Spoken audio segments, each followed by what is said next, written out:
Hey everyone, welcome and welcome back to my channel. In today's video, I'm going to be showing you how I sketch and paint a cafe or restaurant in Paris. So the focus of today's sketch will be to create a loose, quick and interesting sketch with ink and watercolor.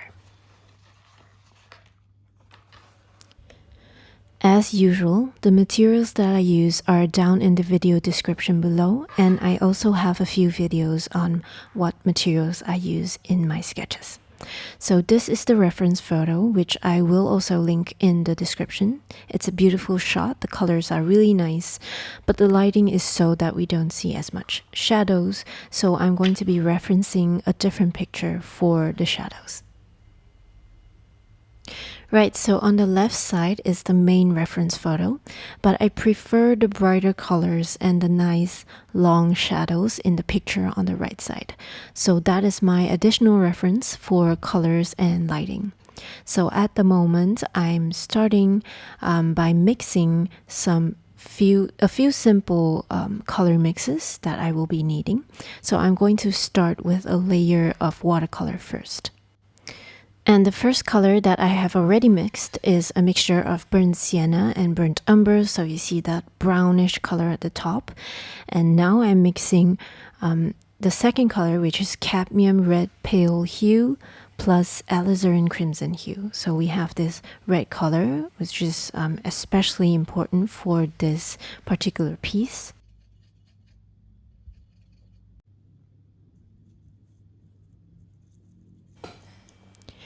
And the third color is a green, so I'm mixing sap green and viridian hue.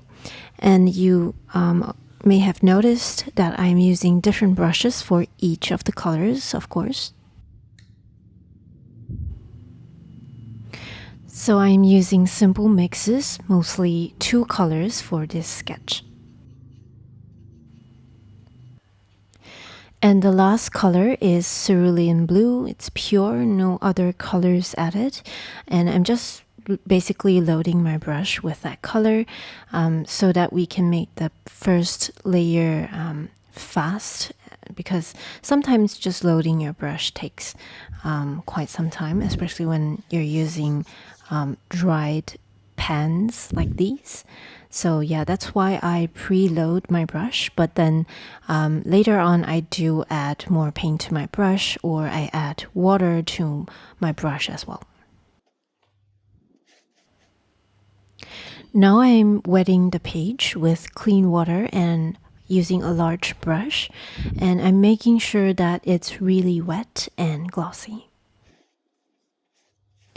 There are many types of watercolor paper, and this is cellulose paper, which is wood pulp.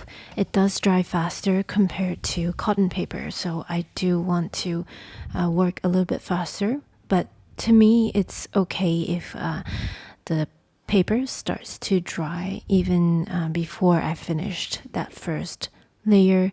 In my opinion, I like having some soft edges and hard edges as well. So yeah, that's why cellulose paper works well for me using this technique. And if say I were to use cotton paper, I probably would get quite a different style.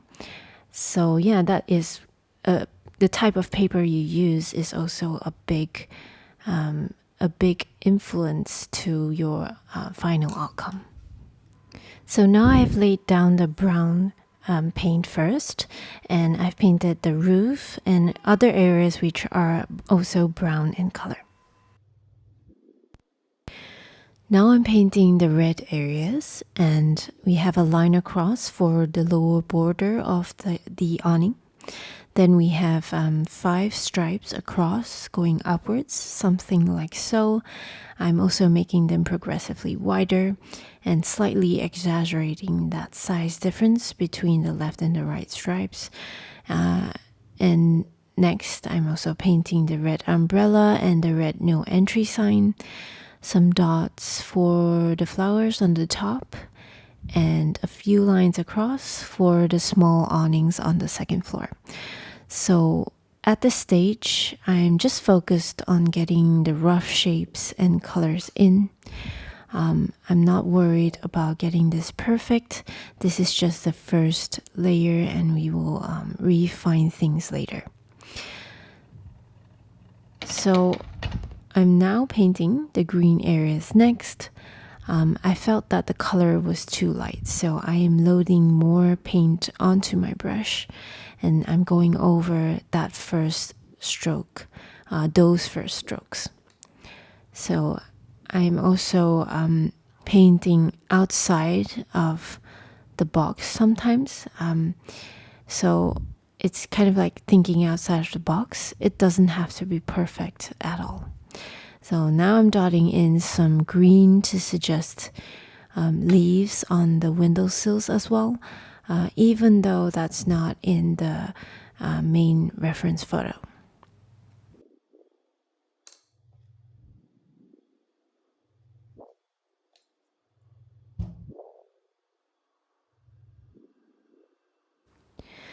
So the last color is cerulean blue, and it's actually cerulean blue hue in this set, and I'm making some shapes for the windows.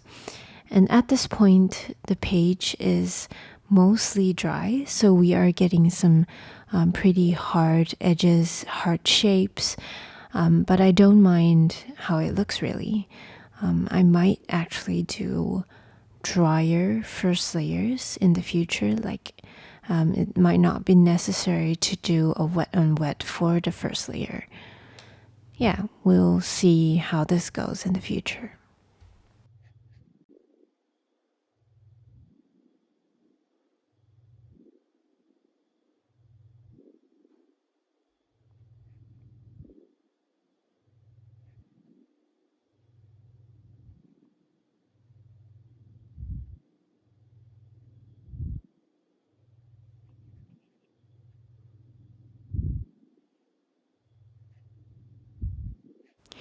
Alright, so we are done with the first step and on to the line work.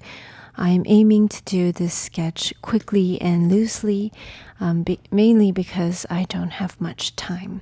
So what I'm using today is my Lamy Safari fountain pen, which is loaded with water-resistant ink.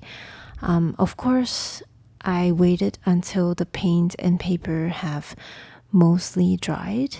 I find it is okay if it is still a little bit damp as long as the ink doesn't run on the page.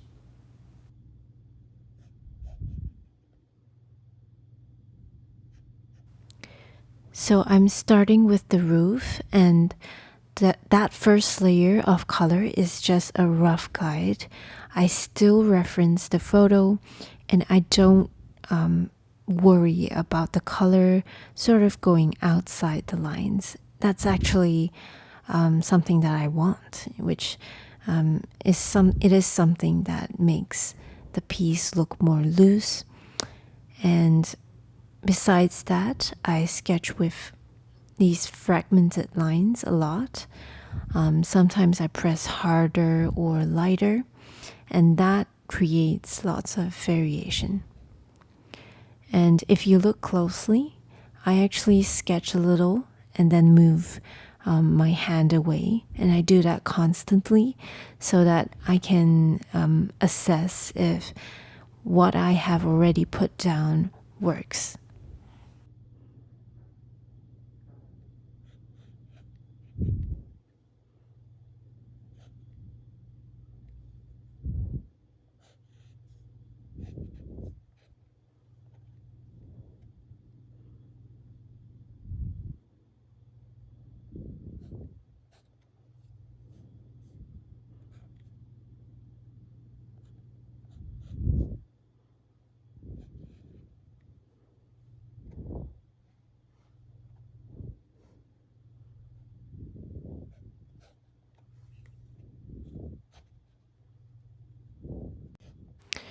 So here I am sketching in that umbrella.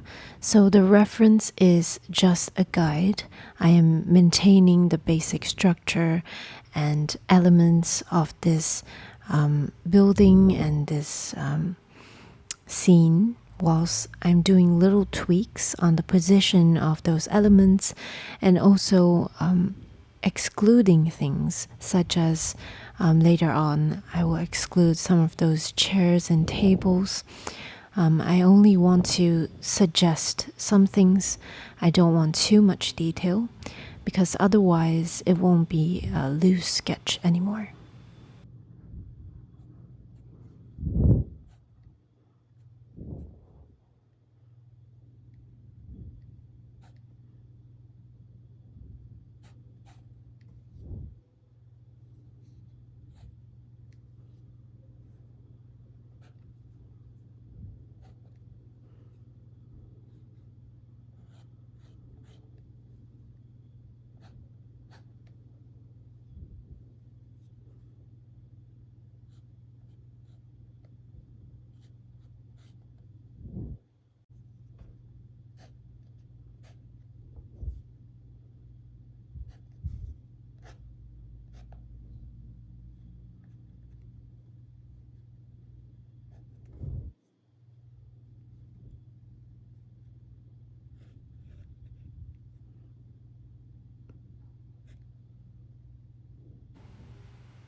So once I have finished sketching all the main elements, I then proceed to do some of the finer and smaller details.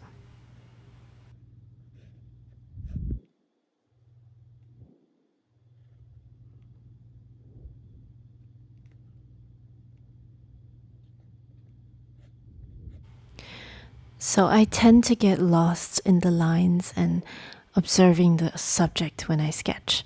I am just trying to understand where each line goes, how they connect with each other, and trying to figure out how to represent something with a line or a shape.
So far, I have been quite neat with the sketch and not as loose. So for the tables and chairs and the rest of the piece, I'm going to be a bit more liberal. I'm using more loose and suggestive strokes.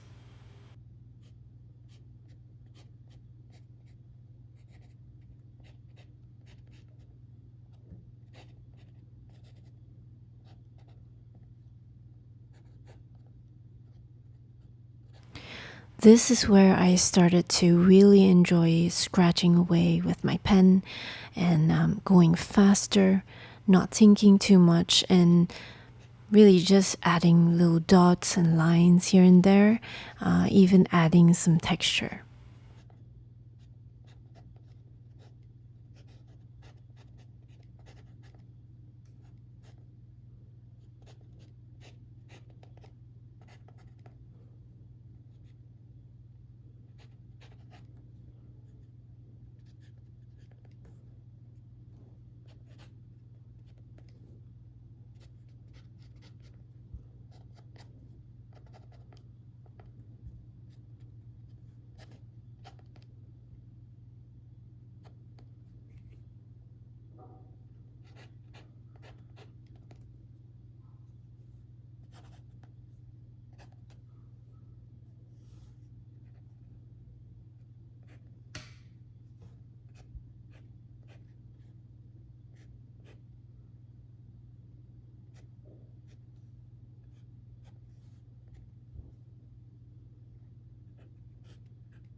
So at this point, I can hear myself saying, well, maybe that's enough lines for now. So then I just finish this up by writing the words on the signboard and adding a few little details. So it's not the same as the picture, especially for the words, but then again, I am just representing what I see with strokes, and maybe we'll add in more color later.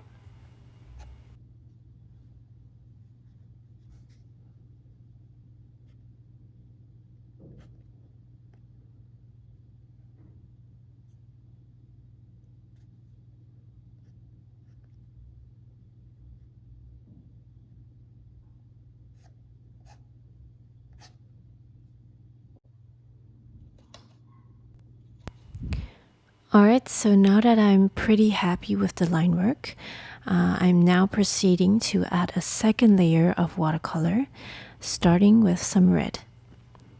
So this layer is basically a more saturated version of the first layer. I'm using mostly the same paints from that first layer, and I'm just painting over that first layer. So we're creating two different tones of the same color.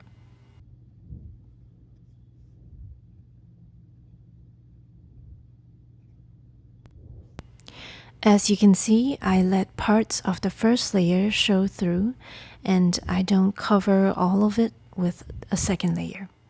And I also try to paint with larger strokes. It's good to be able to do something with one stroke if you can, and I don't try to fill in the blanks. So this makes it look more loose and painterly.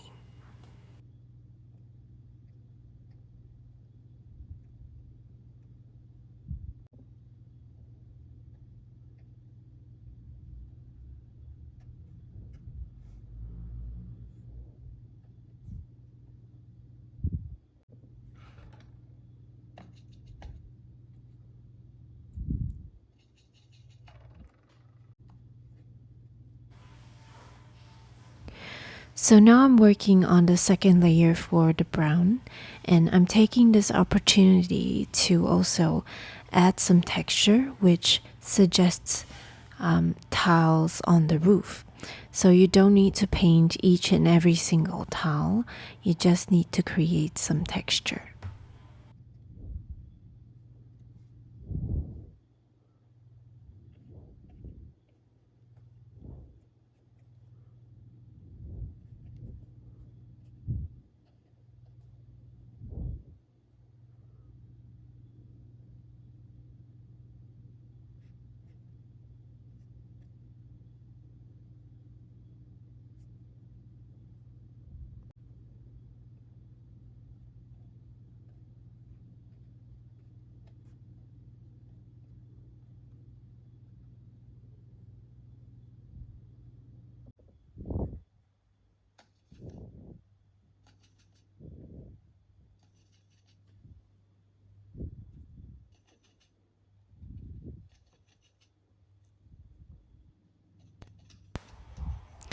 So for the second layer of green, I'm adding some ultramarine and alizarin crimson, which is a red, to darken the mix a little bit more.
Now we have come to the part where things really come alive, and this is the part where we add shadows.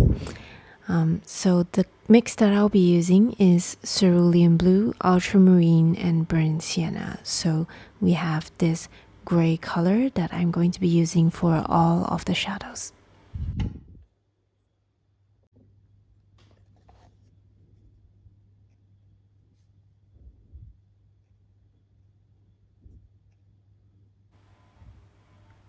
So right now I'm using the second reference as a guide to paint the shadows, and I want to know where to put them and how dark they should be. And however, in the sketch, I want light to come from the left side, which is different because in the picture it's coming from the right top side. So I am changing the shadows accordingly. So it's opposite, it's a reverse to the reference photo.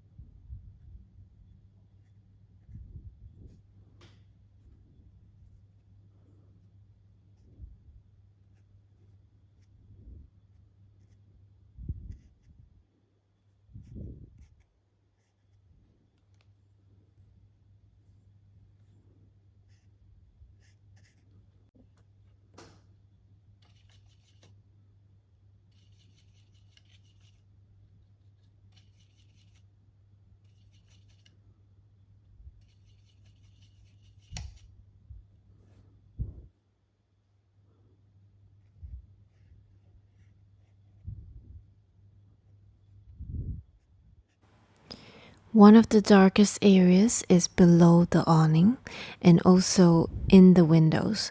So I want the shadows in these places to be the darkest.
Now I'm adding a little bit of red to the words on the signboard. And the final step is to add some splatters using the same paints as before. I find splatters to be an easy way to add more color and interest to a sketch. Plus, it is fun to let go and make a little mess sometimes.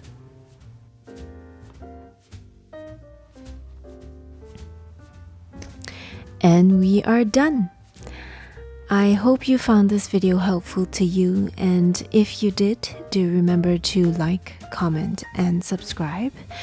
Do let me know if you enjoyed this quick sketch down in the comments below. I have been doing quite a few longer videos compared to this one. So, and also do let me know of any suggestions for future videos.